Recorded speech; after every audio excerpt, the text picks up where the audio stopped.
work today because it's Victoria Day, which growing up I never had a clue what Victoria Day was or why we celebrated it, and I never questioned it. And then last year for a trivia slideshow I did at work, I learned that because we were doing like Victoria Day tea, like high tea for the clients, and so I did a presentation on Queen Victoria, and I learned that the reason why we have Victoria Day in Canada is that Queen Victoria played a very important role in helping to give Canada like independence of government from the monarchy. So now we have a holiday that falls near her birthday every year. So thanks, Queen Victoria. Penny. I keep trying to close the door, and she will come and like shove her nose in the crack and open the door just because she doesn't like the door being closed. But she doesn't want to come in. She doesn't want to be in here with the door closed.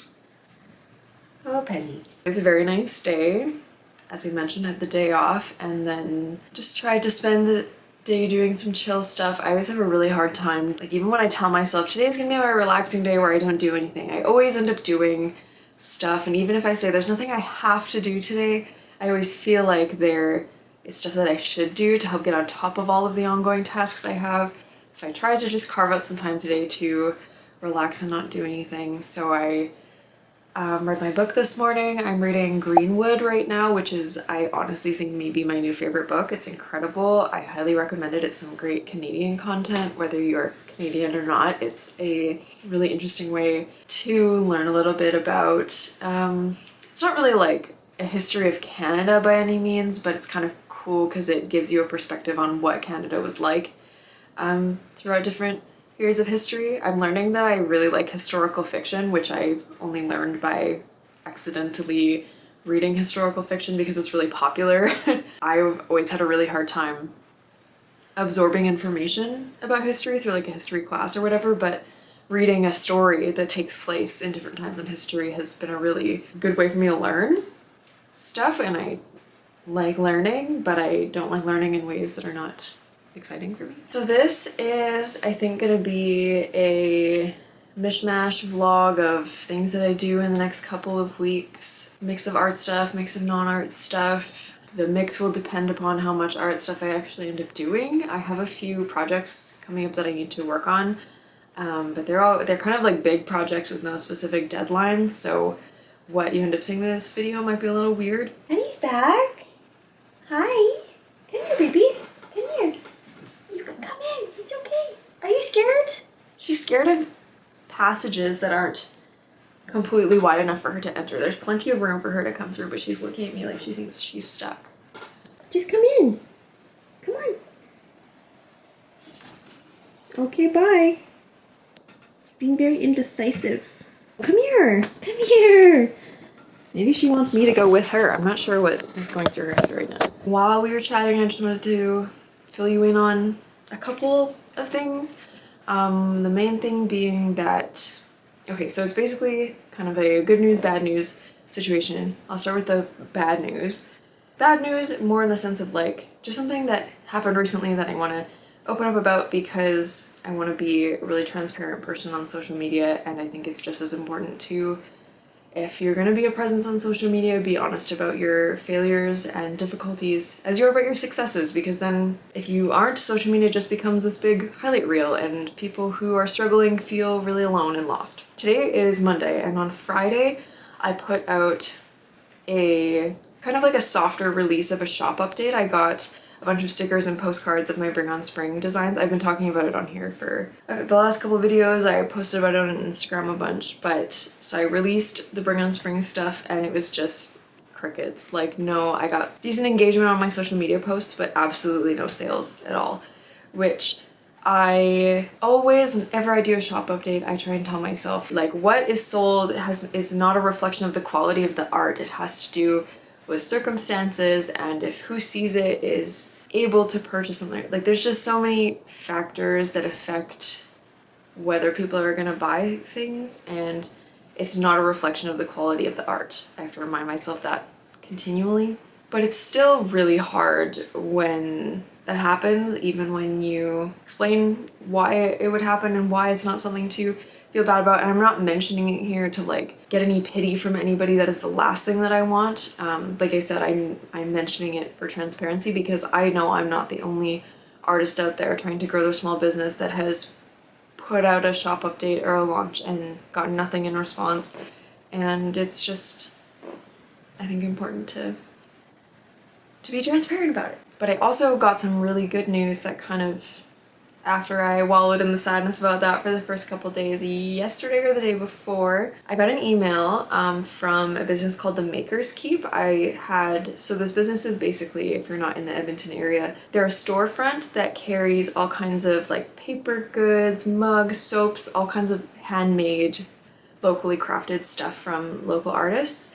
And they have a few, I think it's either 3, maybe more storefronts in the Edmonton area where they just stock things from local artists, and they charge you like, I think this place takes a cut of your sale and doesn't charge you like a rent fee. I had applied to sell my stuff there, and they got back to me and said they were interested in working with me, which is very exciting. That's all that's happened so far. They said that. I said, awesome, great, give me more details, and that's where it's at. So hopefully everything goes smoothly with setting that up, because I am kind of in a place right now where any kind of income I'm getting from my business is very sporadic. Like, I don't have any kind of reliable monthly income coming in, so something like that I think would be able to hopefully do that. Of course it would vary month to month depending on how many things sell, but at least it would be something. Like right now the only thing that I get income from really is when I do markets and shop updates. That's, as we just talked about, very unpredictable, sometimes not fruitful at all. So I'm pretty excited about that. It's a, from what I can gather, like a pretty well regarded shop, like, and everything in there is really good quality. Like they obviously, they're not just like letting anybody who is making handmade stuff in, like they pick stuff that is good. So it's very reassuring and validating that they chose me and wanted to work with me.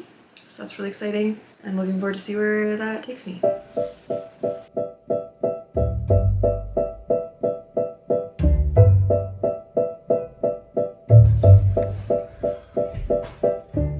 Sprout, come here.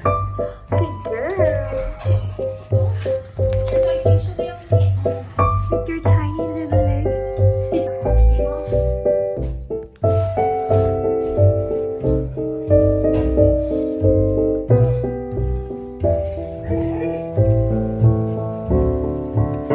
Oh, hi. Good girl.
I hope you won't mind if, while we do some sketchbooking here, I chat with you a little bit about what's been on my mind lately. So it's pretty dry here in the prairies, and often what happens at the end of winter when everything has melted but we haven't gotten a good rain yet is that everything is just super, super dry. And this is unfortunately really opportune environment for wildfires to start. So in the month of May, there were an insane number of wildfires kind of in the western and northern parts of Alberta that were completely out of control. There are still a few, but it has died down a bit from what I understand. I honestly don't follow it that closely because it gives me so much anxiety. I just keep up with it as much as I can handle. So even though I am very grateful that our area hasn't needed to be evacuated, the wildfires aren't close enough for us to have to worry about that. The smoke from the wildfires travels, and so there were a few days where the air quality was at an 11, which is the highest on the scale. to put it in perspective, if you've never had to deal with this before, I would go out to my car in the morning and it was covered in ash because the air was just filled with that thick of smoke from the fires. And I feel guilty even complaining about it because there are people who have been displaced from their homes and are still waiting to go back home, and dealing with the smoke is nothing compared to that. But it really triggers my climate anxiety when wildfires happen and there's smoke in the air. It just feels so intensely apocalyptic, and I am a little bit of a catastrophizer. Like, I get really anxious about stuff really easily. My brain just naturally starts thinking about worst case scenarios. And so it's just not ideal. So I'm really grateful that the smoke is getting better. The wildfires seem to be getting under control.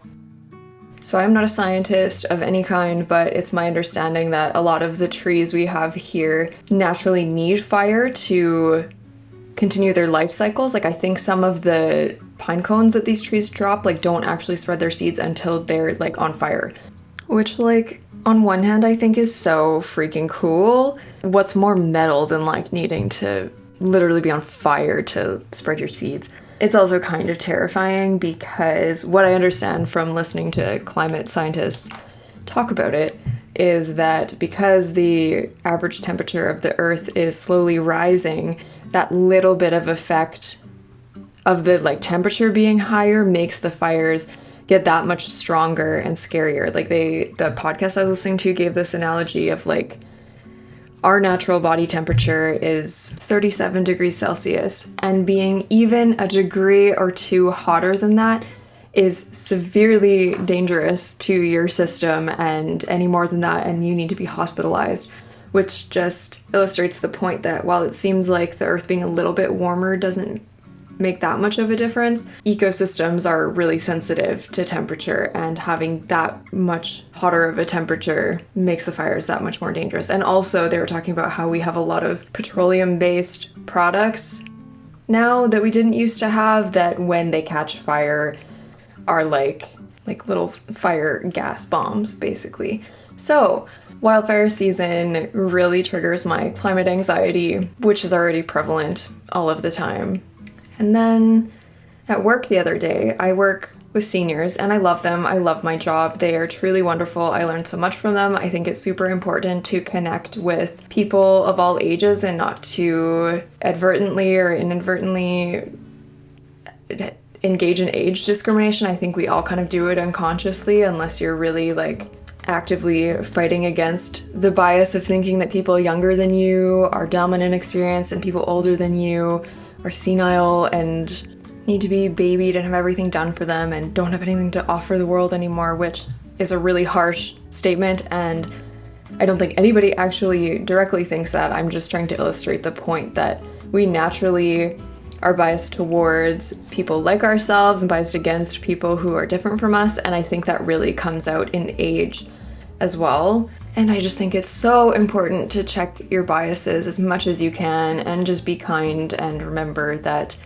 everybody deserves to be loved. Anyways, that was a bit of a side tangent, but I felt it was important to say before I tell you about this conversation that I had with one of my clients the other day.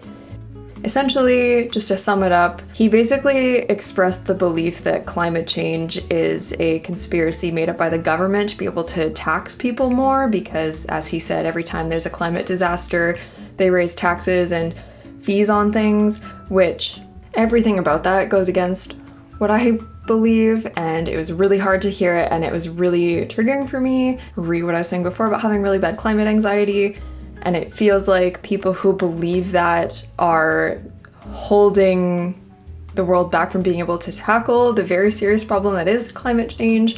So it was really hard to hear, and it really threw me off, but it ended up being a really powerful learning moment for me. It really kind of, like, synthesized a bunch of things that I have learned and agree with and just haven't had the chance to put it into practice. So this gentleman who said that is the kindest man. He's so sweet and has so much to offer, like, our program. He's such a nice guy.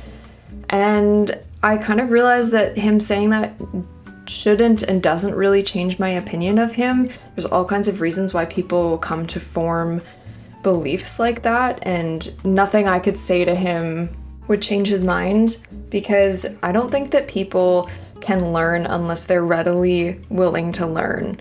our brains just do not engage in learning mode unless we choose to turn that on and want to learn. And when people are throwing facts at you about something that goes against what you believe, unless you're genuinely trying to learn and understand, it's not going to make any difference. It's just going to deepen the divide between your view and theirs. It just kind of forces them to dig in their heels, because nobody ever in the history of ever has had an opinion about something and someone said, actually, here's a fact that goes against that. And that person goes, oh yeah, you're right. I'm going to change my whole belief system based on this fact that you've just given me. Like, that's just not how humans work.